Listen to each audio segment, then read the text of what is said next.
Hello guys, Lot Marquez, K6 IRF, Delta Whiskey 1 IRF. Dito na naman tayo sa ating mga contraptions. Sa Navota City, I have 9 Nagara, 9 element twin. So problema ko is I work remote, so I have a vertical, a GP9 and a twin 9 directional. So I need to have something like this so that I can change, from vertical to directional. So I did this. Let's see, show you. Mahirap maghawak. Walang taghawak. So here it is. See? Nagyan ko ng continuity. Ayan. So I'm gonna change. Hindi ko pa nagawa yung switch. Pero I know how to do that because meron na rin akong isang I have another one similar to this.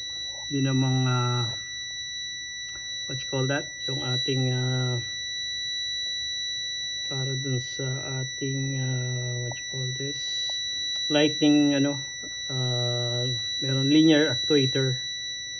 So here you go, going back, see, and then going back. So kulit para makita nyo. Itaas natin, come on, and there you go. So yan ko ulit yung power. Okay. So syempre sa kabila wala na. Ayun, di ba? Then if I change the polarity again, paliktarin lang natin, positive, negative. Then oops, nako. There. See? Ayun naman sa kabila. So una, I thought mali yung gawa ko kasi I was looking at this, yung pala baliktad to. Ito pala pointer from A to B.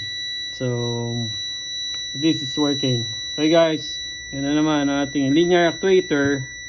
Then I printed this out, 100% fill. Kaya parang solid yan, tsaka ito. So that's it. Thank you.